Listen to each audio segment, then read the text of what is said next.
Here's my co-caster. We got already developed pretty far, so let's just jump right into it here. The Warbeast, Kinesis, Parasite, Midas bands coming out initially, so nothing. I think those, in fact, might be even the same bands that we had initially. So no reactions really, and again, understandable. There, Swiftblade first pick though by BMG, Moira response, Behemoth into that Moraxis, and then Rally into Ophelia. So, if I'm not mistaken, things look pretty familiar over here for Reason Gaming. Three of the same heroes that they had in Game 1 so far coming out, including that Moraxis as we were just talking about. Yep, and I just got back. The main difference here, though, much better counter push with the Behemoth pickup. At the very least, if they try to do that same strat again, it might not be as easy. Yeah. Yeah, that's true. Yeah, definitely Behemoth, good for that. You know, Rally's also solid for that. But, I mean, Rally, whoa. Now that I say that, I'm thinking, wait a second, Rally here. That's not your typical pickup, especially in the hands of BMG. But something tells me that's, well, okay, I don't know. I was going to say hands up in the hands of Ruda C, but he'll probably play Behemoth, actually, so. Yeah, it could be a suicide hero. He's pretty strong in the suicide role. Good escape method, good decent amount of health and armor, so he can kind of man up a bit. I got a list here of what kind of heroes these guys usually play, and there's nobody that really plays Rally too often on their team, but I'd have to say it fits with in the suicide lane at least. Mm-hmm. All right, so we'll see if even Make gets his hands on it here. I'm sure he's antsy to get some revenge after last game. No, yeah, again, just the role he was put in there, and it just did not work out at all. So wants to make it happen this game. We know he can. We'll see if that execution comes out, though. As far as the bands here, Dark Lady, Puppet Master, and Clink so far. Get rid of the Clinks. That's a good choice because he fit really well with that team makeup last time, and it's going to be hard to fill that role again. Look at all five of those. Look at all those bands. I mean, Dark Lady and Puppet Master even. So probably just all carry coming out here. There's another one. Both teams, I guess, pretty confident that they each need a carry still. Obviously, you got Swiftblade over here on BMG, but. Well, if Reason's going to try to make an early game again, I mean, it makes sense to take out those heroes that are really going to demolish them and punish them later on. So I like the bans. It does leave open a lot of the different heroes on the page, though, if you're just only banning carries. These teams have a lot of history, apparently. 13-13 record against one another. Wow. So this is the tiebreaker. Yeah. Could be the tiebreaker here. Okay, Madman and a ban again. Yeah, I saw that the first game too. Master of Arms. Oh, Master of Arms, the new Master. We've seen him a couple times with these changes here, and it's actually been pretty fun to watch. I love the consistency change they made to making the blue buff now instead of the damage shield, and then the red buff actually the attack speed and movement speed increase even. But then also his cheetah form in general now, what it's called, is actually pretty powerful. But also the 800 range on a stun. That was the biggest thing to me that really stood out. Yeah, and that range fluctuates based on which weapon he has equipped, right? So. The range on the so it's the blue form. Has additional range. It's the 800 range, yeah. Yeah. The red form is the immobilize. Okay. It used to push back, but now it just immobilizes. Which it makes him so much more versatile, and it's perfect. I like the changes they made to him too. So yeah, he's always an interesting hero. CD.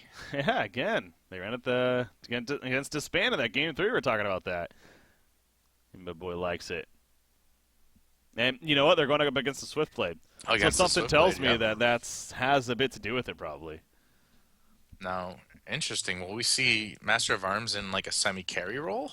I think he is. Yeah, yes. With that Riftwalker there. I think he might even be carry. You know what? They're probably going to send Boxy mid.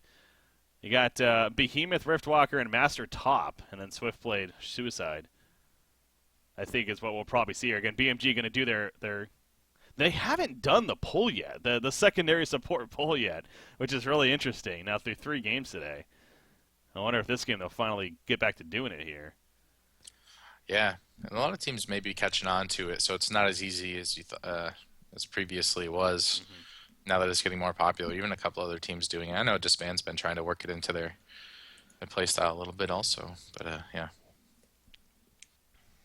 it's definitely an awesome strategy. Yeah. Whoever initially came up with it, it's brilliant. I mean, it is difficult because you got to make sure you get every last hit, or you get zero experience because its enemy creeps taking out those neutrals. But when executed, it's amazing. Yeah, and obviously we're going to see one of the best on the scene at doing that, just because it's just been BMG's DNA. Ooh, Sandwraith, the final pick See, with Corrupted I love it what Disciple. they did there. They picked the first three heroes identical, and in last game that was like that early push, whatever. Yeah. And then they completely switch it up with the last two picks. It's nothing resembling the previous team now, even though it's got those same three Oh. heroes. So yeah, they keep them guessing. But that's one. I see what you're saying, but we're gonna see a suicide Sandwraith? Since when is that a thing? I've never heard of this. I mean, I guess on paper his Desert's Curse does allow him to be an alright suicide, and maybe he doesn't necessarily need the best farm as early on. He can still be useful with the Mirage. But man, I've never heard of a suicide Sandwraith before. That's true. I can't imagine he's gonna do very well. Maybe they somehow try to work it so he's going up against Mac A solo. I don't know. I don't think he'd win that either, though. Sand doesn't always play suicide. He's played short lane and 21%. Yeah, but I guess that's not out of the question. But yeah, I want to see them manning up here. I've seen it a few times. Sandwraith doesn't normally start off good in a solo, but once he gets to level 6, it doesn't matter anymore because then he's just everywhere and he's picking up assists, kills, and then he kind of transitions much better. I forget which game it was, but I think it was yesterday, but we saw the same thing. They had like a solo Sandray top, and he was getting demolished. But once he did level 6, a complete turnaround, and he ended up winning the game. Yeah. So. Yeah, no doubt. Again, level 6, the Mirage, he'll be even just getting that assist gold exactly is a very powerful tool of it. So, early Energizer, I'm sure on him. Wouldn't be surprised. Like obviously, I doubt we're going to see a straight up mock build on him by any means, but you can get more utility style, something like the early Energizer, and then going from there. Maybe even something like an Abyssal Skull. But the mock will surely come eventually, I think, in this game because it's too good against heroes like Rally and Behemoth, who are going to pick up portal keys, and just the disruption factor. Yeah, I think it's necessary. That's true. Farm permitting, of course. It's an expensive item for what it does, but. So Baltazar is going to be the one playing Master of Arms in the end. So again, going to be very likely short lane with him. So if the lanes end up how I would expect, Sandwraith will be then suicide against the tri-lane here. With Behemoth pulling initially, I don't think he's going to be able to do much about that. That means Swiftplay is going to be up against a Corrupted and Moira. And then we'd have, a Meraxis and Rally mid. That should be a fun matchup there. Actually, both decent last-hitting heroes, but probably give it to Meraxis, though, right? And a Meraxis versus Rally. In terms of just sniping out last hits, yeah. The lane in general, I'd give it to Meraxis, especially because Rally kind of thrives on heroes that even if he's struggling a little bit, when he gets to 6, then he's got that ultimate to kind of even the tide, kind of like a Deadwood. Yeah. But I don't think he's gonna be able to do that to Meraxis without so maybe a roaming Ophelia is gonna help him. Oh wait, no, Ophelia's on the other team. Derp. So even more stronger for Meraxis. Well, Quincy pointing out right there, and actually I'm double checking with the stats too. Yeah, sure enough, he did actually run a suicide Sandwraith apparently. No, again, I don't know where he was, but he ran a Sandwraith against Shrek Love in the first round. Actually, yesterday. Okay, yeah, I casted that game, so that's where I'm remembering. Okay. They did have a Puppet Master being played by Imbo Boy, so yeah, it probably was a suicide then, right? In that game too? I don't know why I feel like he was in the safe lane solo, but I could be wrong. Well, they might have manned up actually, because they do have an Andro, Magmus, and even a Revenant. So yeah, they could have actually manned up that game, so that might make sense. Anyways, the point is that, yeah, he went 10-4-17 with that. He did eventually go Mach on top of a Geometer's Bane. So. Yeah, but that game he had a horrible start. He had like no farm. He was getting denied like crazy, and I was like, "Oh man, this is really bad. Like this, the sin rate's not gonna have any impact." And then completely changed the tides. Okay. I'm almost positive now because there was a tri-lane. I think they were Hellborn, and I think there was a tri-lane bottom that he started going to. Yeah. But anyways, don't quote me on it. But something like that. So yeah, wouldn't be too surprised if they do it this game as well. All right, so we'll see how much research BMG did. Maybe that's what they're doing right now, as we're sitting on the pause here. Still kind of talking it over even, but okay, it looks like we are going to be good to go, though, as both teams are now ready, so the anticipation is over. We're not going to see what happens. Again, a 1-0 lead right now for Reason Gaming. Very dominating performance in first game. A lot of it definitely came down to the draft, though, very safe to say. So we'll see how Game 2 shapes up now as a result right here. So into the lanes we go initially. It's going to be numbers advantage for Reason, at least, coming down to the bottom here. And Ophelia did go boots first, as we see.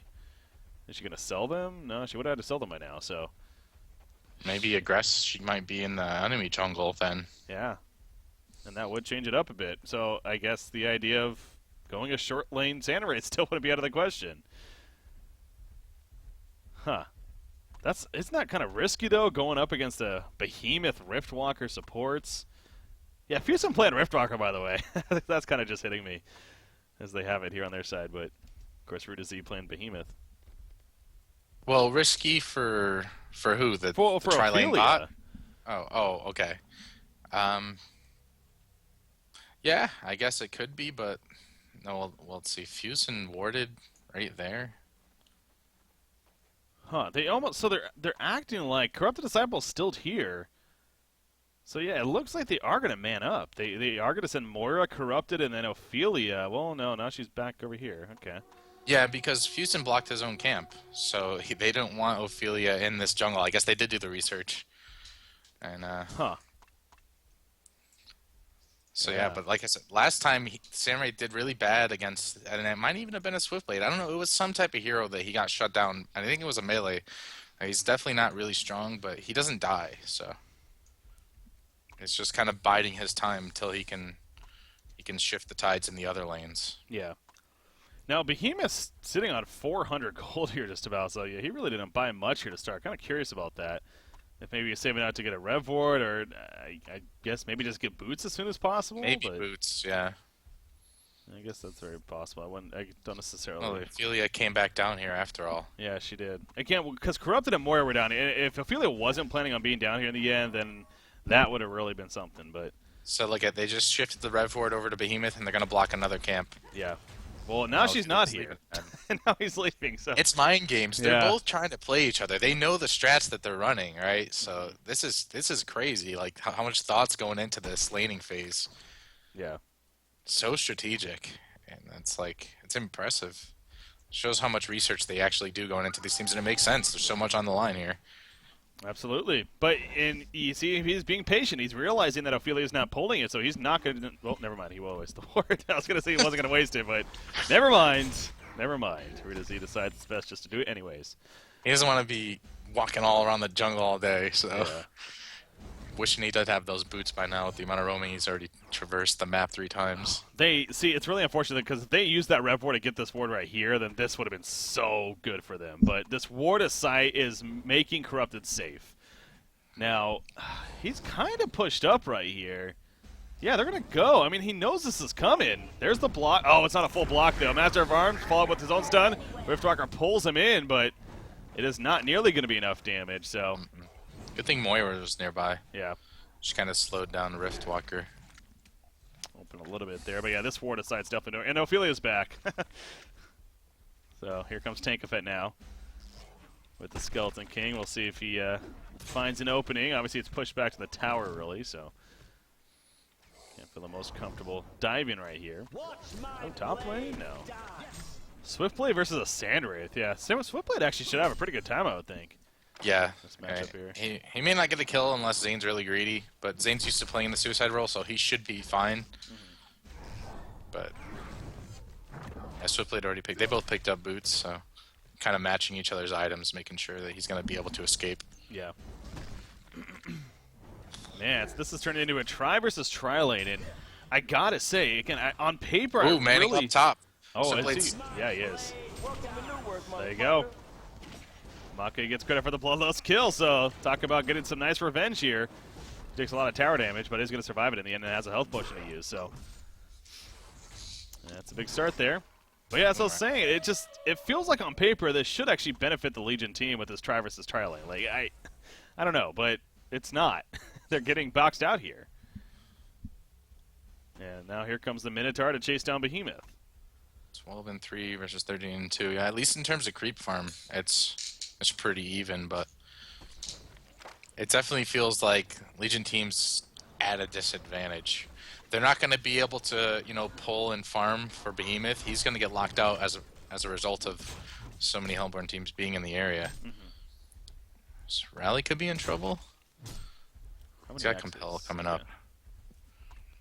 Yeah, not going to happen there. Oh, back to the bottom lane, though. Behemoth being trapped down, and he's going to go down. There's the kill for, well, Tankafet actually getting credit there. But this is what I'm talking about, though.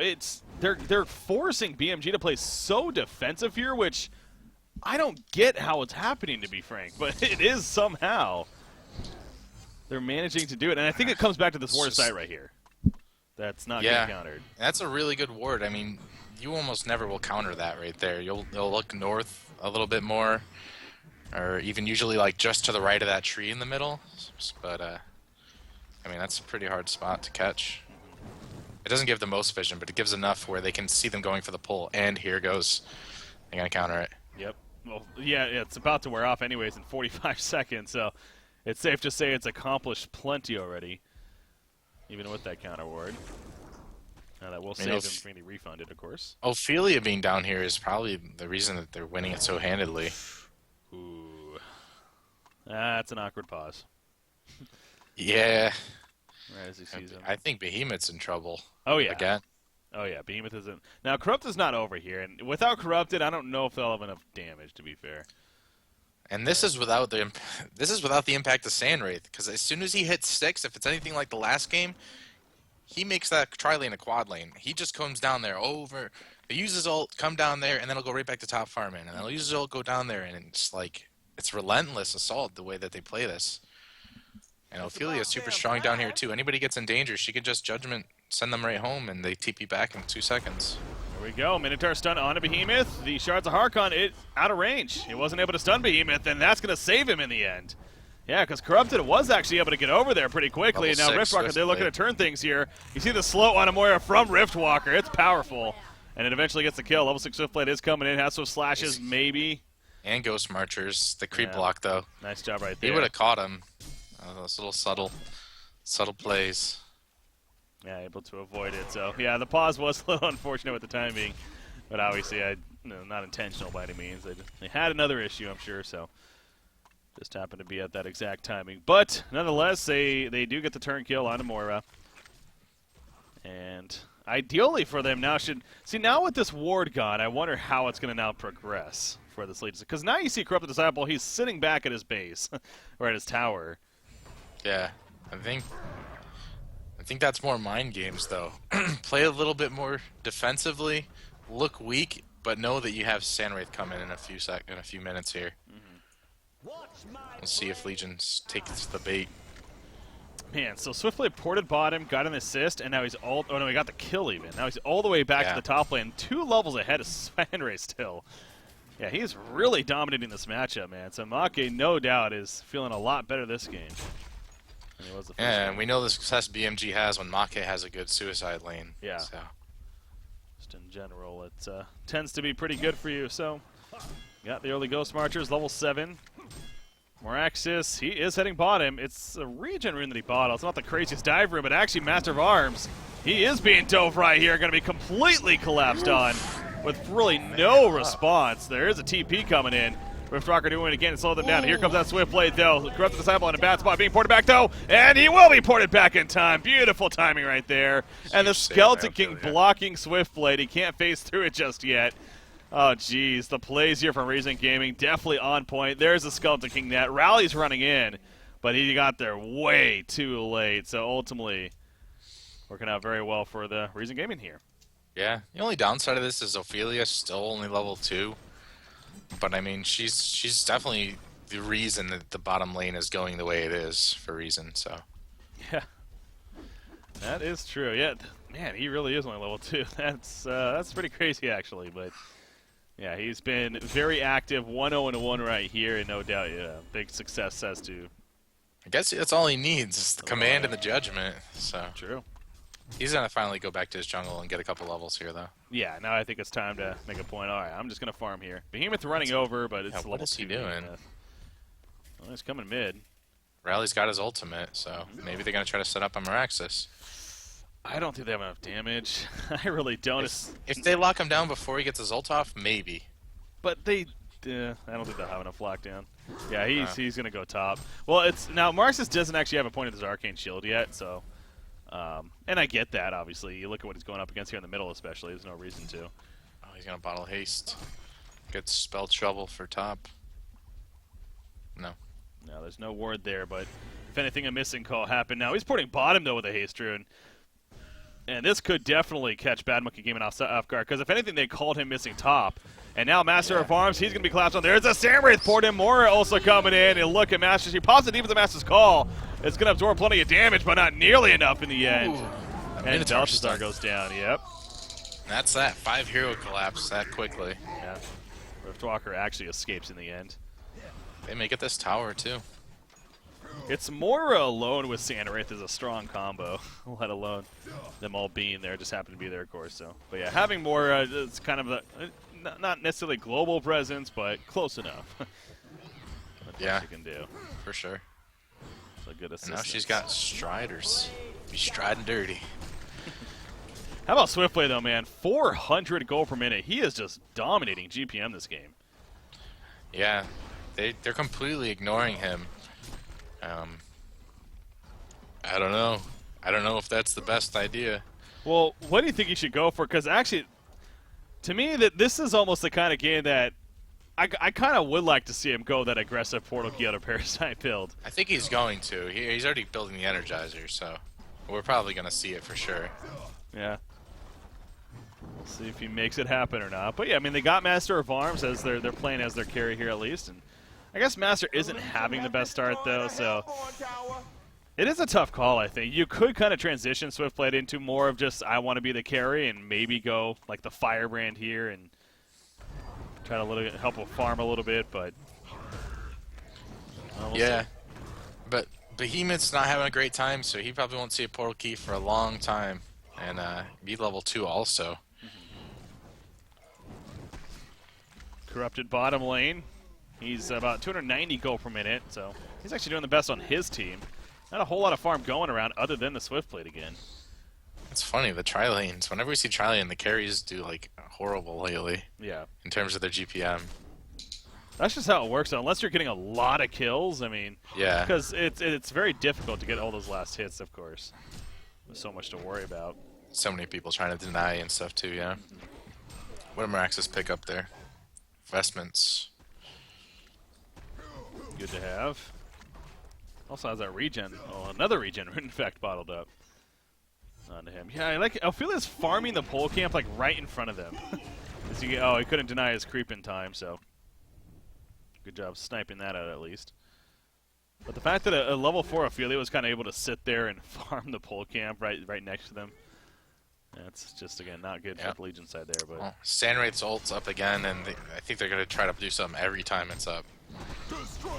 Middle lane, they're going to try for something here. Swiftslash gets a couple of bounces on him, and the spin on top of that. The Matrax, it's not going to be enough. He popped the Arcane Shield even, but by that point, obviously it was moot. So good chase on him. Yeah, that's not a guy. That's not an easy kill target either. No. It's huge damage. That's the Swiftblade's doing so good.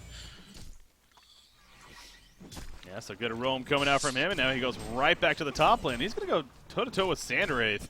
Doesn't have the most life on him. It's a little risky, honestly. He's going to throw out the spin, but now he needs to get back. But bottom lane in the meantime. Sandwraith might go.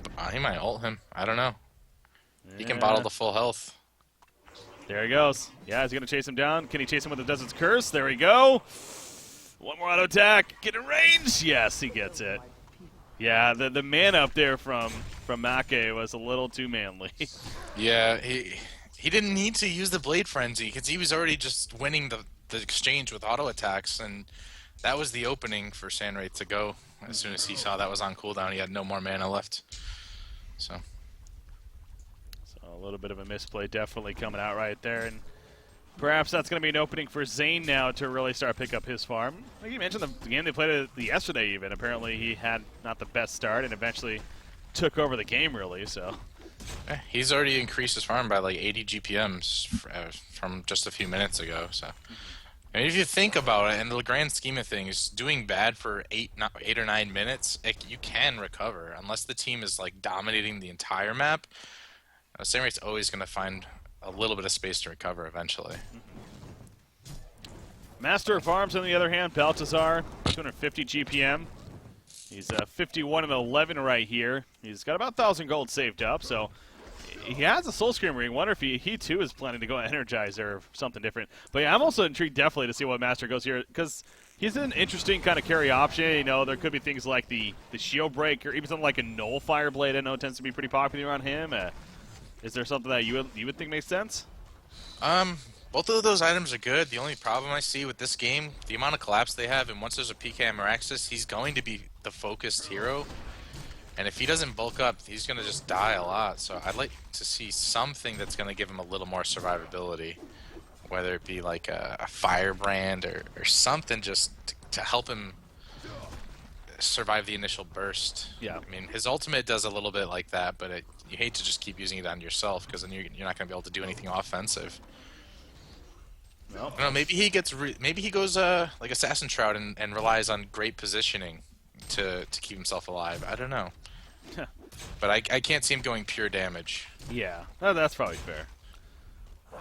Again, especially considering he's well active. We are middle lane, though, speaking of being active. Meraxis does the offensive master's calling a rally. That's a good synergy right there. But actually, it's not enough for the initial kill. Arcane Vortex happens, and now Rally, he's dead. Good turn right here there. Even the humiliation on top of that throwing out. So, yeah, they have great response. Yeah, that was huge. Got his ultimate off. Moira with the beautiful Arcane Vortex buying him the time for the rest of the team to get there. And yeah, questionable to keep trying to gank Meraxis. We've seen it every game. He is not easy to kill. No, he is not. Seth doing a fantastic job on him, most certainly. Nice. We did see a bit of that synergy, though, again, with the offensive master's call and rally. It makes it so his ultimate will pretty much get off every time after the stun. Really fast cast. That's cool. Yeah. Oh. Ooh, did he pick a glowstone? He did. I noticed that, too. That's very interesting. We're talking about Corrupt the Disciple there. I don't know if I agree with it, but Master of Arms is going to go Thunderclaw first. Okay. I mean, it's awesome with the Cheetah spell because it's like boom, boom, boom, boom, but he's still so squishy. I feel for him. 700 HP, like, that's like a Sandwraith going to solo you. Yeah, he does have agility agility steam boots, but yeah, even with the strength, he still is fairly squishy. Yeah, it's definitely the greedier choice, but you know, it definitely figures that they're honestly they're not in a bad spot. It's not like they're really desperate here and they need to force fights. I think. I mean, Swiftblade is still top farm in the game right now. You got to rally his 300 gold per minute, and so really just trying to recover himself. So true. I guess I just put too much weight on the carries that the Hellborn team has. Like I feel like they become overwhelming the later it goes, and like I don't feel that way about a Swiftblade and a Moa. So. Bottom lane, Behemoth, they do not dive him in the end. Moira, that was just the illusion right there. The real Corrupted Disciple, though, he gets caught. Arcane Vortex pulls him in. The spin from Swiftblade doesn't have his Swift Slashes. The ulti from Rally actually did hit Corrupted, but it wasn't nearly enough for a kill. Now Moira's still trying to escape, and she actually might do it. Wow, she managed to get away right next to their tower, too, so nothing comes of it. Sitting in the right spot. Look at Meraxis mid. He's going to go on. Trying to. Yeah, he doesn't decide to dive there. He's going to pick up Portal Key, and I don't think we don't see it very often, but like against that type of carry, Master of Arms, I feel like a Barbed Armor would do wonders. Yeah. Because it's like against the Clanks, they do so much damage and they're so glass cannon-y and he's going to be bouncing damage, so it's unavoidable that he's going to be hitting Meraxis with the Thunderclaw. So. Yeah. We have the choice For that lightning too. Yeah, sorry. Make decided to go here, the Abyssal Skull. I like it. Yeah. Getting that armor, as well as just helping the team out, and, nice little farming tool himself. All sorts of benefits. Yep. Base damage aura, and Quincy showed us the stats last game. Swiftblade has a much better success rate when he has it, so. Portakey on Rally, mentioned the Moraxis Portakey as they both clash in the middle lane once again. Moraxis, he's sitting pretty far back, so I wonder if he's waiting for an opportunity to maybe jump this Rally here or not. Tankafed on Ophelia, by the way, is now level 8. Again, he had a very slow start when it came to levels, but it seems like he's found a little bit of a groove at least. Only 200 gold per minute, though, so not the craziest there, but hey, he's got the Ring of Sorcery. The Astrolabe is actually getting pretty close here. On top of the Ring of the Teacher, as well as even Boots, so. 94 creep kills on Moraxis. The power of those axes. Yeah. He is up there, actually, with the best of them. Thanks to that creep farm. Root of Z, though, he has not been able to find, again, the best farm. Now, he is getting close to that Portakey, with that said. About 1,300 gold saved up. He's rushing that Staff of the Master. He just picked up the Mighty Blade. Huh. I mean, it could be a Shrunken, but no, I don't think so. Not against this team. He's definitely bulking up with those two items, though, so. Yeah, I don't. It's stuff. Again, the Samwraith, I guess, is playing more. In fact, Samwraith is getting very close to that Mocker Brilliance now. Speaking of that, about 3,500 gold on him. There we go with the Sword of the High purchase. So, I guess the staff is interesting, though, because it usually speaks for they want to start grouping up here soon and making stuff happen. And I don't know if that's necessarily what Reason is going to be doing, to be honest. In fact, even the message call to Behemoth, Mora diving a little bit too much to go for that kill. And in the background, Corrupted Disciple does get caught. Swift slashes all the bounces onto him, really. The illusions maybe absorbing a little bit. And they're still trying to chase him down. The slows are coming out, but actually he's holding his ground pretty well. And he is going to take out Riftwalker. Swiftblade getting kited. The crit comes out. Not enough for the kill, though. Bottle charges, but the demoralizing roar will finish him off. Finally, Sandwraith did manage to live. He's still trying to get this kill on Behemoth, by the way. He will get the kill, but now he's in a dangerous spot. That TP and ain't gonna if fly. he somehow TP's away now, No. double tap to happen. But at what cost? Yeah, close right there. No, but he gets caught at least, so they do take him out. So a fun finish of that fight coming out. But take mid tower in the meantime, with all the chaos going down there. Oh, they did, yeah. Maxis got 2k gold. Let's see if he buys that barbed armor. I want to see it. Barbed armor. Blade mail? Wait, which Yeah, one's no, you're right. Barbed armor, but yeah. be interesting for him right here. But Corrupted again, yeah, has the Mighty Blade now. So like you said, it could be a Shrunken Head, but does seem like Staff, especially having that glowstone, probably makes sense. To what he would be doing. Honestly, the more I'm thinking about it, though, I think it actually is going to be Shrunk. Because again, it's a straight up Staff just feels weird. I don't know. Disciple. Maraxis picked up the Bulwark, so that screams push to me. Yeah. Negative armor for the towers, and Ophelia, Ophelia's not the greatest hero later in the game, so I think they want to take it too late. True. Master of Arms, he's recovered it a little bit. He's still not doing that great. Only 285 gold per minute, but he has a Thunderclaw, 1,400 gold saved up, so remains to be pretty squishy. Near just warded, I guess it was a little while ago, but he warded out their Ancients. Legion Yeah. side Ancients blocked now. Oh, yeah, no, it very likely will be both in the end, of course. It's just a matter of what he's getting first. I mean, yeah, he has the glowstone, so he's pretty much committed to get a staff eventually. It's just a matter of, will it be now or next, possibly, but Moraxis Veiled Rot DD. Yep, there's the jump. Here comes Sandwraith, and down goes Behemoth. He was getting really close to the Portakey, too. Mock right-clicked. Yep. And that's where things start to get a little scary now. And he got that before the Behemoth portal key, so that's... yeah. Oh, wow. My God. Master found. Oof. That wasn't even an Arcane Shield buff, I don't think. He used it, but I don't think it got anything, but still. Double damage rune, I guess that'll do it. And 700 HP Master, that's... That's the downside of that hero. Yeah. That's just what you're talking about. He's tends to be pretty squishy, so getting caught right there once again. You know, Master, the more I think about it too, though, he actually has a decent pickup against the Solar Team, especially against the Sand Wraith, through the idea that they want that global to kind of catch you off guard somewhere. And of course, his Master's Call is good for reacting to that, but there really hasn't been the most opportunity just yet, at least, where that's coming to play big time. So we'll see throughout the game if that does help save the day or not eventually.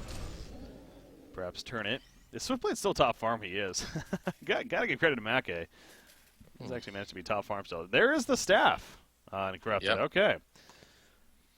So he does go staff first here. So that idea of grouping up and pushing, you're right. It's going to be risky, but, I mean, yeah, Behemoth just finished the portal key, so it's going to be hard now. They're probably eventually going to just try to get a pick off in Kongor first, but... Moira, that's the real Moira, by the way. And yeah, they're going to find her. I had to double check that one and see Ophelia's touch even used, but not even close. And now actually Swiftplay chasing further. Wants to maybe go over to somebody else. Conduit's applied to him, by the way. It is going to be taken off, though. Samwraith does port in. Did he? Yeah, there he goes. The Mock of Brilliance. Now Moraxis wants to keep it going. His team's starting to fall back, though, so not sure about that. Arcane Shield will proc, though. Rally misses his Compel stun, and that could backfire big time. Defensive Master's Call comes out, trying to save the day, but that Mock Brilliance damage doing a lot of work. But Samwraith, he is fairly squishy, and he is dropping right here. The Astral Lave is not going to be enough of a heal. The Fidget trying to block off the support, and they get the kill on the Sand Wraith. So right now, not too shabby, actually, for BMG. Is Frieza going to push this? Probably not. Yeah, BMG forcing that there when they definitely didn't have to. I mean, I wanted to see them push early, but not into a fight with no vision, and yeah, so good news for BMG. A couple more fights like that, and they could turn it around. Well, you also see what Master of Arms is going for here. He's actually going the Null Stone. He gets the Sustainer, and going to be picking that up. But yeah, against Sand Wraith, I guess definitely makes sense. Yep, it's probably the ultimate reason, I'm sure. It's about the only reason. Sure that. Well, Conduit again. It's good against that too, but yeah. Oh, top lane. Shockwave on Amora. But yeah, you better be sure that you can kill her soon because this will happen. And now he's going to kite him, and he's going to now be in a lot of trouble. Geez. And Hasted Moraxis. He couldn't get there in time. The portal key was just off cooldown. Well, he gets away at least. In return. Nice job by Nier. He didn't panic there. He knew what he was capable of and survived. I mean, I thought he was dead for sure. Yep. Manages to live, though. You see Boxy, he's working on a staff for the Master himself. That actually is a pretty good item on Rally. Increases the damage and especially the radius by quite a bit. Makes it more impactful. Extra good follow-up for that wormhole and the shockwave, so the Wombo combo, it is real. On this Legion side. So yeah, despite Swiftblade continuing to be tops in farm in the game, the overall lead remains in favor of Reason. Yeah. 4,600 gold lead here. It's going to be another tower push for either team, actually. But here's that grouping up and pushing that we're talking about. Fuzin's wards, man, down bot. They're so close together. I wonder if he's just trying to keep an eye on Kongor. Yeah, he's over in that area, and both teams, I mean, Legion, BMG not really interested in defending this apparently. They're just going to keep doing their own thing. So it will be a free tower kill. That kind of shows you that they're just not the most comfortable just yet fighting. Yeah. As a team, at least. I don't think they want to fight unless, like, Sand Wraith ult is down. Then maybe they'll take a fight. Here goes Sand Wraith ult. Is he going to port in? No, I don't think he did. Dang, Moraxis ulted prematurely there, though. Yeah. Oh, Behemoth! Look at that damage! It's not enough, though. Whew. Yeah, and the defensive Master Skull also came out. I don't even think that really mattered, but helps make sure. Stays alive. They could Kong now, I feel like. Yeah, they don't have Sand Wraith ulti, but yeah, that's not necessary by any means to do that. But relatively soon, or maybe they should. Yeah, they obviously got a D ward first, but I think now's the time. The next few minutes here, they'll kill it extremely fast. Are they going to jump middle? They are. Going to Swift Blade right here. He has an Arcane Shield. We'll see if he gets it off in time if he needs it. No Swift Slash is being used, so no Arcane Shield necessary. Good stop, though, by Behemoth right there. As Maki, by the way, a Frostbird now picked up for him, so he's done pretty well here with that farm. Master of Arms still trying to finish that Null Stone that we talked about earlier. Yeah, Go ahead. Ophelia just built an Abyssal Skull, too. Yeah. There's those auras. Has the plated greaves. So many team items coming out on the Hellborn team. It's just screams we want to fight together, and it's been working for them thus far. So yeah, I think that's a good opportunities for that. You see B starts on Sandwraith as well, so I assume that's a Helm of the Black Legion. Another Parasite seems a little silly. They know they're Konging. But what can they do about it, right? Now, I mean, again, they do have some good potential. In fact, Staff of the Master just purchased by Rally. They're not going to get here fast enough, though. No. I think so, at least. Just waiting for that staff to come. Mora comes in with the illusion. Yeah, that's going to be a Conquer kill. And that means token on probably Corrupted. Is Sandwraith porting? No, he's not. Just simply scouting with it. And that's just so difficult between Sandwraith, Moira, Ophelia, maybe using her minions to scout. It's good luck getting in there. Actually, they do catch Moraxis, though. That's the thing. Sandwraith ult goes down. That's when they're going to look to get a quick pick off. So that was a pretty good jump there. And they're not even interested in taking that fight with Corrupted. They just keep on running. Is that right, I wouldn't either. He's got the token, and he's a beast right now. Yeah. Who knows what could happen with that. So they play the safe route there. And, yeah, good reset. And definitely BMG making a smart decision there. Finding a nice kill onto Moraxis. And Swiftblade will continue to now push in the bottom lane. Going to go for the tower kill, looks like. Four of them are here. They have their ultimates ready to go. In fact, they're going to try to use it right here. Corrupted Disciple gets caught. Behemoth with the follow-up. Does have a shockwave. He's going to use it right there. Mora does go down. Corrupted Disciple falls as well. Token of Life going to bring him back up, though. Swiftblade. He already used the Swift Slashes. He is not living through that. Locked down too much. And the rest of them trying to pour it out. It looks like they will be successful. So, I mean, they lost Swiftblade. Got the token used at least. Yeah, not bad. They burned the token, and was that a buyback on Moraxis they forced out, too? I think so, yeah. Yeah, it was. You're right. Not a bad fight by them. They're picking their fights wisely, and it's not easy. So, I mean, BMG, it's not easy right now, and they're doing a good job. So, hopefully they can keep this up.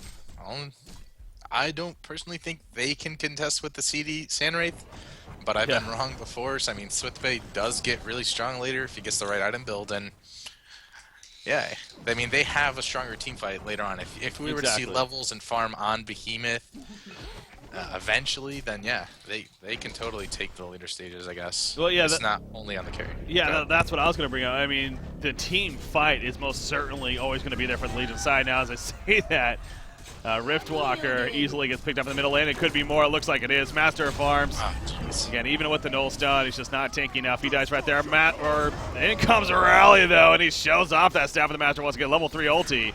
Gets the counter kill onto Ophelia. That Fissure blocked, though. Oh, no, it hurts him right there. And now Boxy's in trouble. He's in dead trouble, in fact. An awkward attempt to save his life, unfortunately, screws him over. Yeah. I hate to see the staff. I hate to see a Rally staff ult use not one person. True. Because, like, the radius is so massive. It's like he got it so he can line up next to a shockwave. Like, Behemoth come in, shockwave Fissure, and then it's like, bam. So it's like, womp these teams out with the AoE. But either way, I mean, they're not going to lose a Rax or anything, so those pickoffs don't mean too much to them. You know what actually is kind of interesting? Quincy pointed out right there. It's never actually seen a Beast Heart on Sandwraith, I guess, on our records, but he actually still is just sitting on the Beast Heart. He never turned it into anything yet. He went a Firebrand after that, so I don't know. I mean, I guess eventually a Behemoth's Heart wouldn't be out of the question, but yeah, it seems a little funky. It makes a few other things. It makes a Elder Parasite, but I don't see that. It could be. I mean, Behemoth's Heart, I think, is great. I liked a Sandwraith that just tanks up and allows Dissipate to do a lot of his work.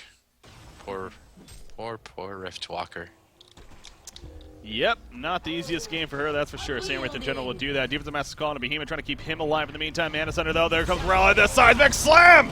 And down goes Sandwraith right there. Moria's illusion obviously also picked up, but the rear Moria is now here. But Swiftblade spinning on top of Meraxis. Matrax is up, and now Swiftblade, that conduit's doing a lot of work right here for Grump the Disciple. Ticks him down, eventually picks him off. So again, Rally, decent at ultimate, but not nearly enough follow-up to really make that happen. Oof. Yeah, and it's a shame that Master of Arms is being forced to use his ult defensively on like these support heroes are getting put out of position. If he was able to use it like on a Swiftblade, so Swiftblade could turn and man up, I feel like the fights would be going a lot better for them. So it's rough though. It's so hard to not get picked off against that global Sandwraith ultimate. It's like that all-seeing eye. And it's just you got to play so safe and together. It's the only way to counter it. It seems when you don't have like a direct hero counter. Everyone get an Old Stone. You'll be fine. That's all you need to do. Maybe a Shroud coming out on Baltazar, so I like that if that's what he's buying. Yeah. I have to. Okay. Well, it's either that or Rift Shards. I don't know if it's going to be Rift Shards, though. Shroud probably makes more sense. Yeah, definitely going to be Shroud. So, helps a little bit survivability, but also, yeah, the damage output there. Yeah, I like it. It's, and Swiftblade's got such good farm already, so, I mean, that's just it's going to allow him to just do his thing. But, uh-oh. What is this? Corrupt? No, that's an illusion. Okay. Oh, okay. Yeah, I couldn't tell. Hard to tell. Yeah, some avatars, man, and I guess that's one of them. It's just, it almost looks a little real, but yeah. Behemoth don't know if that's real or not, because he does so little damage to Yeah, he's just like, I gotta run. Yeah. Because that's scouting for Sandwraith, right? Yep, that's true. If you look at it, it's doing a decent amount of damage. If it gets him a little bit lower, that could be a free kill for Sandwraith, and that's just awkward. But no, he's going to be fine. Sandwraith at the top here, farming it up a little bit more. Getting 2,200 gold more saved up on him, so. They still may jump onto someone, knowing that Behemoth's going to retreat back to base right now. Yeah. Be a decent time to get a pick off, and Kongor's coming up again in the next 2 minutes, so they time a pick off right. Get another Kongor and try to do something. A couple of shrunken heads appearing here on Reason Gaming's side. Not only Corrupted, but of course Meraxis even picking one up. And there's a Storm Spirit on Ophelia. Always a solid item choice to have on Ophelia especially. Seems like, so some good synergy there. Brutalizer just purchased by Swiftblade. Again, he's no longer the top farm in the game. He still is doing pretty well though, 400 gold per minute. Brutalizer, it's just some more lockdown, some more damage output potential. Nothing wrong with that. Nice thing about a Brutalizer, too, it still does a good amount of work, even if Conduit happens to be on you. Yeah, and against the Shrunken Heads, too. It's just... Ooh, Geobane eventually on Corrupted. He just grabbed the the Blessed Orb. Yeah. I'm surprised to see that coming along. I wouldn't be surprised to see that on Sandwraith, also. And he has 3,000 gold saved up here. But yeah, it really is just going to come down to initiation. I mean, sure, the late game carry is perhaps in favor of Reason Gaming, and definitely right now, but if this Legion side gets a good jump, they're going to go for something right. That was funny. Oh my gosh. It. Well, basically, he was invis right next to Moira, and then all of a sudden, Offensive Master's Call went on Rally, and he just ultied in front of Moira's face, and it took like a half a second. Oh, yeah. And one-shot him. So, and actually, top lane, yeah. That's a huge kill for these guys. All right. Should have spent that gold, Sandwraith. Might have survived. Yeah, right. Well, it's a couple of pretty impactful pickoffs here, and definitely that's going to be a way to try to win this game here for BMG. Yeah, I feel like Reason's getting a little complacent. They were picking off a lot of heroes and taking objectives, but for the past 10 minutes now, they kind of just relaxed a little bit and went back to farming. And I don't know if giving BMG that space is the best idea. I'm more and more feeling like BMG is slowly creeping their way back into this game. Arcane Vortex just a little late. The spinning Swiftblade. She was getting close to a portal key before Rally bopped her. Oh, that's Moira, but now she's kind of back to supporting items, and it's drifting away. Yeah, she had the portal key. That was a dead Swiftblade, no doubt. So pretty significant there. Not able to have it yet. Definitely a little bit of momentum for BMG, most certainly after that pick off too on the Sand Wraith. So Fusen just warded in the Kongor pit too, so I think if that's going to be like where they pick their next fight, they know that Reason's going to want to take the Kongor, and they might feel strong enough, even though Behemoth's only level 9. It's a shame he's not at least level 11, but they still got the Rally ult, Wormhole, a lot of big AoE, and when they're tight in that pit, it might be an opening for BMG to make a big turn fight. Ooh, bound die on a Moira right here. Gets that delivered. Might need to... I don't know what he can do. Master of Arms coming in. That should be a dead Moira. Yeah, Goo goes down, finds him with the stun right, or the immobilize even, but you see the damage output. Yeah. Killing that bound eye could be so relevant to yeah, she to literally just got it too. Just got delivered. Did it actually kill the bound eye? Yeah, he did. He did. He just destroyed it. Okay. So good find. Anybody else would have picked it up, but he's like, I got a shroud. I want this thing blown out off of the here. map. Yep.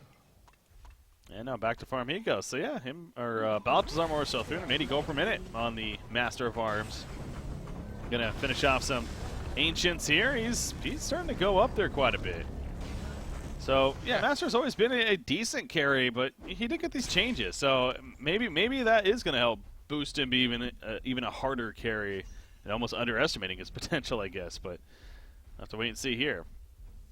I'm not even sure what he goes for next. I mean, he's already got massive attack speed, so just something with pure damage. I don't even want to see him get a Firebrand or anything like that. I think Wingbow would actually be pretty nice personally, but Wingbow could be good, but even like a Savage Mace might be better direct approach. I feel like he doesn't need the evasion or the attack speed at this point that a Wingbow would grant him. Yeah. But I mean, still good. The range is like, extra range on a Wingbow is always useful. And here goes, they got vision in the Kongor pit, so let's see if they decide to do something here. Yep, there's the Kongor about half-life again, so it's in case the lead decide they know what's happening. It's so difficult, though, to get in good position here. Yeah, and Sandwraith ult's coming right now. Yep, the Veil of Rot, they're going to try for it soon. Riftwalker, she's got the wormhole lined up. Sandwraith going for the port, and Riftwalker gets stopped immediately. However, Swift Slash just bouncing around, side to extend, does a little bit of damage right there. Arcane Vortex in the background, locking out Master of Arms. Master picked right off the bat. Behemoth dead, Riftwalker down, and nobody dead for the side of Reason Gaming. Swiftblade just going to truck the hell on out of there. He ain't going to get far, though, says Moraxis. And it's a genocide, a hat trick for Zane. Oh, my God. That was cleanup. That could have gone so differently. They knew it was coming, though. They didn't even have to scout with the Sandwraith. As soon as nearest ward of sight saw them coming, and then was that Ophelia that stopped Riftwalker ulti? The Storm Spirit, so yep, Ophelia. Yeah. I mean, that ulti was only going to hit Corrupted anyways. They all backed out of the pit immediately. But they just completely avoid Kongor, force buybacks. Yeah, getting a couple right there. Both on Swiftblade and Master of Arms. So they got the tower, not the racks, though, so it's definitely still hope here for BMG, of course, but they're going to be set further back. And, yeah, not being able to even remotely attempt their wombo combo. I mean, Rally was the only one that got something off there. Both Riftwalker and even Behemoth were stopped. Sucks. They had time. I wish Behemoth went in first to set everything up. It's so much easier because he's not doing a ton of damage anyways. Just like to have him get in there and disrupt things a bit, and then he becomes the focus for a few seconds. But they're going to try it again. Here we go. Moraxis jumps in. Sandwraith, though, ports in, and you see Behemoth immediately just trying to run in the meantime. He can't port it because of that Mach. The Mach's helping to tick him down. An auto attack right there. He's going to be chased down to death, most likely. There we go. So, again, they try to stop it. It doesn't happen, though. Tokens picked up by Corrupted. Behemoth's heart is finished by Sandwraith. Good luck killing him now. It wasn't easy already. So, attack him, you just hurt yourself. Yeah, that's true with that Dissipate of his, yeah. You have to worry about that on top of it. So 2,400 gold saved up on Corrupted, 3,500 about on Moraxis. So there's just a lot of gold all over the place here on this Hellborn side, understandably so. And no doubt that was the tide turn of the swing momentum here, whatever you want to say. It's all in favor of Reason Gaming now, it feels like. the ultimate Yep. point right there. So, I mean, this game, if they win, it's the last game. So BMG is not gonna. I don't think they're gonna concede anytime soon until like the deed is actually done. And so. yeah, I got the replay on right here of that epic Kongor fight, and yeah, Storm Spirit on the Riftwalker. She was just about done channeling it too, I believe, and she got that off. You know, maybe something, but still, it just did not connect really. And clearly, Reason came in dominating that fight in the end. Corrupted did get fairly low, to be fair, but well, not low enough. So that's what matters. Story of the day: Corrupt Disciples escaping with 5% health. Yeah. But having like a conduit of 400 HP, right? 400 damage. Yeah, so. that's how the hero works. Yeah, for the longest time, I mean, when we listened to this here in the past, I mean, the idea, you would just build him just raw tank. Like, you wouldn't even get damage on him. You just go, like, Helmet Black Legion, Shaman's Headdress, the Demonic Breastplate, and obviously that's changed nowadays, but just because of the conduit, it's that idea that you don't need to build damage because the conduit takes care of it, basically. Tower goes down right there. Well, they need to stop this somehow. They do have everything up, to be fair.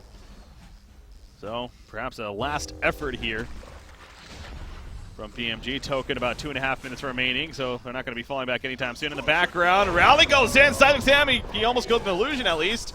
Not much else. Arcane Vortex stopping a little bit.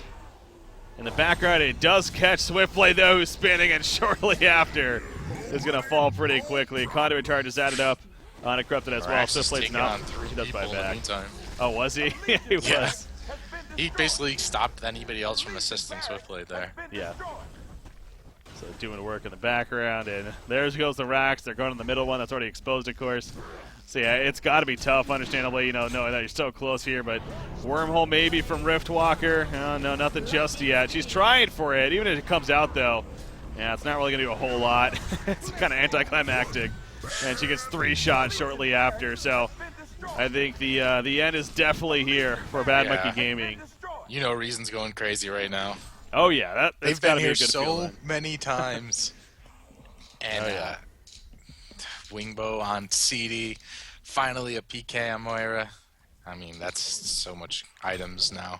Yeah. It ain't over just yet, but, you know, I really think back to the beginning of this game, and maybe I'm wrong to say this. I mean, I would love to get the input of, hell, if they end up winning, obviously we'll bring it up to them, but running the aggressive tri-lane, the pseudo tri-lane that they did, it felt like they should not have won that, especially the way they did against what was a behemoth Riftwalker and Master of Arms, but they were able to work with it. They were able to box them out. They were able to get some kills, and you know, ultimately Ophelia was able to do pretty decent, at least in terms of being involved. And, yeah, she's extremely annoying to them, and like you pointed out early, that ward that they had there for the longest time, it just gave them such an advantage. When Behemoth went to try to stack and pull, they were right there to steal it, and that ward just didn't allow Behemoth to, you know, creep up in the woods and get that Fissure that he's usually so reliant on to set up kills. Yeah. So pushing into the base right here is Reason Gaming. Again, the middle and the bottom already taken care of. Maybe they'll just have to end the old-fashioned way at this point, but Corrupted not too worried, even as a Wingbow now still with the token. Master didn't stand a chance right there. He has a buyback, probably use it immediately. Why not?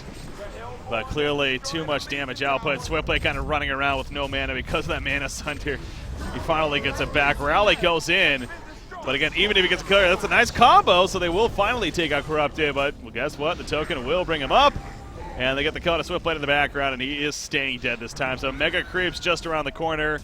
And again, really just maybe ended the old-fashioned way, they say. But shockwave from Behemoth. Pretty one, doesn't matter. It is going to be Reason Gaming will be your 4th team going to DreamHack Summer 2015 as they do defeat Bad Monkey Gaming here in this best of 3, 2 games to nothing. But, you know, we expected a good series. Overall was pretty good, but Reason Gaming, they really took it to BMG here in this series. Congratulations. Yeah. Much deserved there, so... Yeah, you think back to the first game, obviously Reason Gaming, and it was really just all them. The lanes just were so dominant by them, and it just snowballed from there. Game 2, definitely a different story. I mean, BMG had a lot of positives too, but it did. we're not able to overcome the eventual Mock of Brilliant Sand Wraith, and and whatnot. So again, just good play all around. But yeah, I mean, final thoughts not only on the game but the series here, Matt. No, just great series. I don't think that any team had it for sure up until the last second there, but I mean, I think Reason Game really, I feel like they wanted it the most, being like, it's my team, the 49ers, go to the Super Bowl like twice and they just lose. Yeah. We want to get it. So, like, yeah, congratulations to them and good job for all the other teams.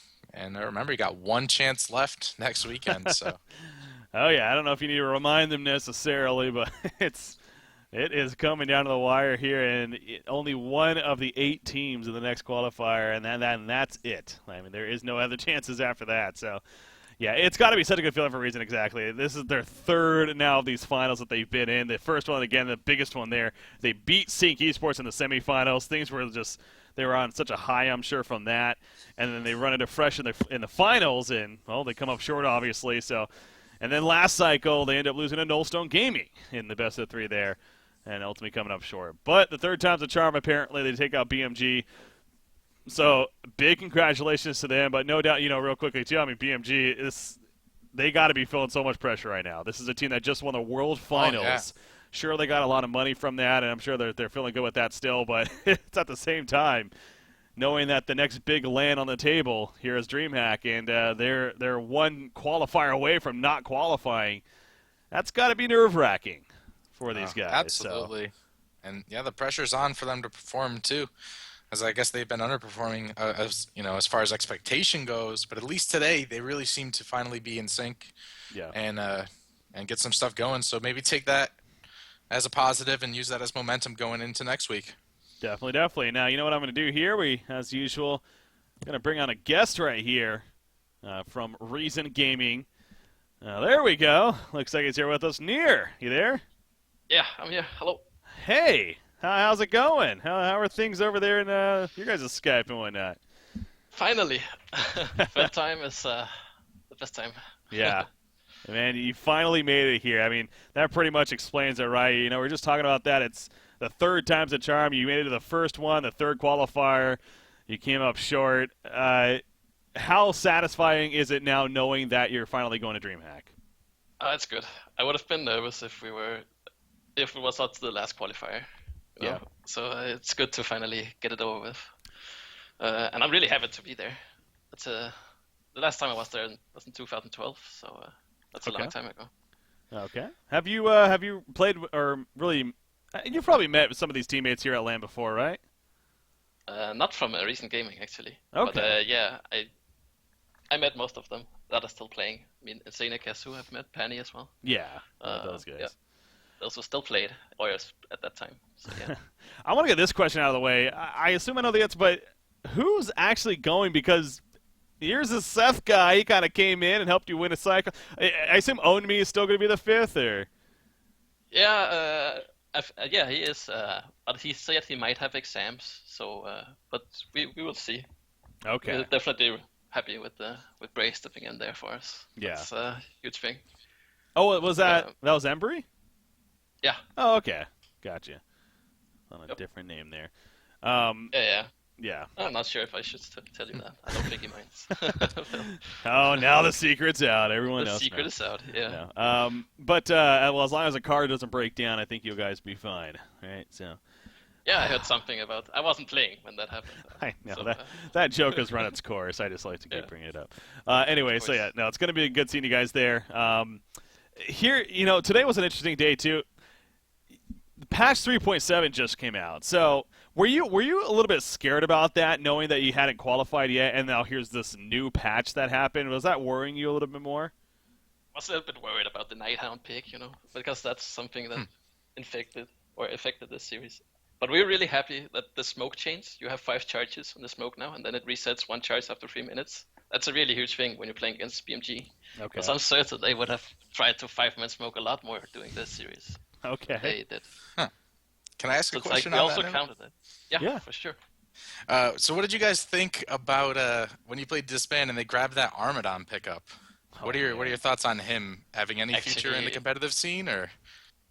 Of course he does, but I think it's also since when he was played doing the tank meta way back, there was not these huge changes to how much gold you get, assist gold and such. So if you fail your push like once or twice, you basically lost the game. Like it goes a lot faster if you get like 5-man wiped. So Yeah. I think it's risky still to do it, but we played that game really badly. So like we got picked off a lot during the entire game. If we just didn't get picked off and kept up in split pushing until we were stronger, and then fought them when they pushed our base, probably, then it wouldn't have been that interesting of a game, and a loss in the end. So, but it definitely entity strat interesting. Yeah, I think the change to him is pretty huge. That he spines a lot more when you hit him from the back now. It's like twice the amount of spines. So I need to see him more to be really exact on how much of an impact he will have in the future. Yeah. We jumped into that game a little bit late. But to say the least, that was a funky game, man. We jump into it, and all of a sudden we see an Armadon, a Cersei that's getting farm. I mean, how thrown off were you guys when you saw all these picks in that game 2 against Team Disband? Before the game started, we basically said, okay, this looks like a free win, game over. But that definitely wasn't. And the offlane Cersei did a lot of work. Like, he was so farmed with puzzles, and then if we didn't cancel him, we lost. Yeah. So, and that didn't happen in some of the fights we lost. So yes, yeah. That's how it goes with that hero, I guess. A hero that really shined today, I think ultimately ended at like 5-1 even, or 4-1 or whatever, but Moraxis, speaking of the patch, he got a lot of changes for the positive, and this has already been like a decent hero. You guys used him here today in both of your victories against BMG. How is Moraxis as a hero, you think? Do you think that those changes even helped you be victorious Yeah, it helps today? them in the laning with the axis that they don't have 8-second cooldown everyone. They have 4 seconds at all levels now. I think that was a change, right? So I think its ability to get creep kills is way higher, especially 1-on-2 mid. We also played against it in the mid lane 2-on-1. It didn't really do anything. He still just axed the creeps, so he got most of it. So it wasn't really worth it. So it's a huge change in doing his laning, at least. Yeah. Then it immobilizes. I don't know how much of an impact that is in an actual 5-on-5 team fight, but. Also, yeah.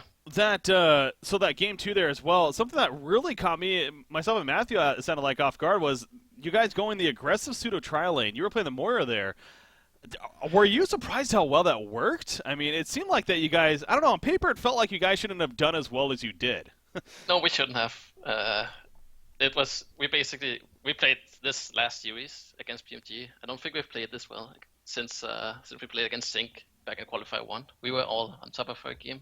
And I think if that was any other day, we would have lost that lane really hard. But it worked really well. And we had the mentality of, if we don't die and don't feed and come out of top, then Sandwave is going to wreck all the heroes in team fights. He's going to cancel the Behe, he's going to cancel the Rift.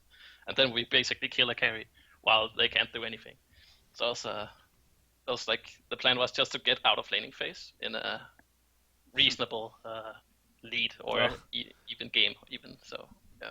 It's a little more than reasonable. Yeah. You guys did pretty damn well in that bottom lane. Yeah, it worked. So. I don't know how it worked that well because they were really far behind the tower. I think Tanka did an amazing job, even though he was like level 2, 4 or 5 minutes into the game. He still kept the pressure and had Behe and Rift sit behind the tower. So that was huge. Yeah. Yeah, so again, you guys finally qualify and take care of business here and are moving on to the DreamHack event. So, Matt, do you have any more questions, actually? I think we covered a lot of them. I feel like I have a lot of questions about like the viability of heroes. I mean, this isn't a podcast here. I know. So, I mean, I'll just leave it at that. Thanks for showing us a great game there, and congratulations, man. Hope you guys do well in DreamHack. Oh, thank you. I also too. I'm excited. Yeah. Can't wait. You guys should be, of course. And what is it like? I mean, so you've been to a LAN before. I mean, what do you enjoy most about these LANs, especially DreamHack? What do you enjoy most about DreamHack that you're looking forward to? I think it's actually the players and speaking to everyone, seeing everyone, having some laughs and have some fun. That's I think the best thing aside from playing. Yeah.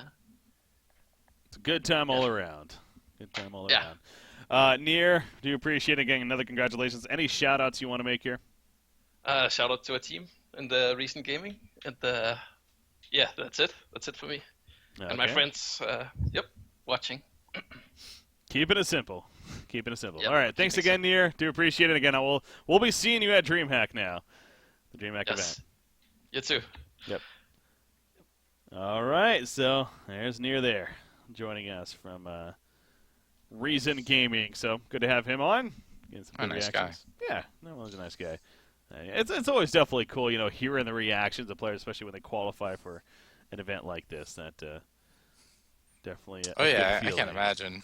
I can't imagine the amount of adrenaline that when you start winning that game and we're doing it, guys, doing it. Yeah. He's kept his composure though. They didn't falter, so. Yeah. That's Well, that. well, that means we're going to be starting to wrap up for today here, as far as coverage goes. So, Reason Gaming again, the fourth team going on. Bad Monkey Gaming, they are up to it. You even heard Near there, like he even said it. They need to qualify here because it would have been so nerve-wracking going into the final one, knowing that was it at that point. So, and well, that's going to be it for BMG as well as the other teams. Again, you got the brackets will be coming out here earlier in the week, but it's going to be 8 teams that all have, a fair shot, no doubt. Sure, BMG may be the team that people would expect, but with the way things have been going lately, Oh yeah, who Grief, knows? Disband, even Ogre. I mean, all those teams have been playing in this a long time, so it could go anyway. Absolutely can. So, but Mathematical, do want to appreciate or thank you for coming on the cast here and doing some co-casting here for today. Again, making the top 4 here and looking forward to see how things advance on. But nonetheless, another good cast in the books. So I want to give you the chance to any final words, any shout-outs you want to make. Oh, sure. Thanks for having me here. I mean, having the time of my life here is super great. I want to shout out to all those people that voted for me. I mean, I was truly shocked. So I just want to thank you guys so much for the support. It means everything to me. And shout out to Frostburn Studios, the new owners of Here's a New Earth, and here's to great game, staying great, going forward. Yeah, bright future, And man. all the moms out there, happy Mother's Day. My mom, my sister, my girlfriend, yeah. Good point. Good point. Happy Mother's Day, indeed. I actually Call your moms, people. Yeah, please do. I still need to. Actually, I texted her. Okay, that's Oh, enough. jeez, that's a couple people said that. No, call your mothers. Call your mothers. Anyways, yeah, happy Mother's Day for all those mothers tuning in. Especially Yeah, to Honcast so many. here. So many. No, appreciate it, though, Matt. Once again, a good cast, and look forward to next time here. So, shout out to Quincy as well as always, doing a great job there, and always Yeah, fun Quincy. having him on. Helped me out, hooked me up with some stats last night so I could do some research on these teams, and Quincy's always a great dude. On top of it. And last but not least, big shout out to Reason Gaming, of course, once again, qualifying for DreamHack. It's them, Sync Esports, Fresh, and Nullstone are the 4 teams. Who's going to be that 5th team from the North American European region? Well, we find out next week. Going to be coming at you. As far as coverage here on Honcast goes, guys, Tuesday, let me double check on that. Tuesday, we are going to have the Deadeye Bounty League, of course, and that match will be Bad Monkey Gaming versus Team Disband. So, actually going to be watching that here on a best of 5 and, BMG. So, they're going to be feeling a little down, I'm sure, from this, but they need to win there at the same time in the Deadeye Bounty League if they want to set themselves up as far as advancing on into that. So, that's going to be fun to watch. Again, that'll be on Tuesday at that time there. So, going to be wrapping up, though. Ladies and gentlemen, have a good night. We'll see you on Tuesday here for the Deadeye Bounty League. Congratulations, Reason Gaming. We'll see you next time. Night, guys. I can't breathe. I vow to right this wrong. I promise here and now. I loved you all along. I threw away my crown. I lost my sanity. You're my king.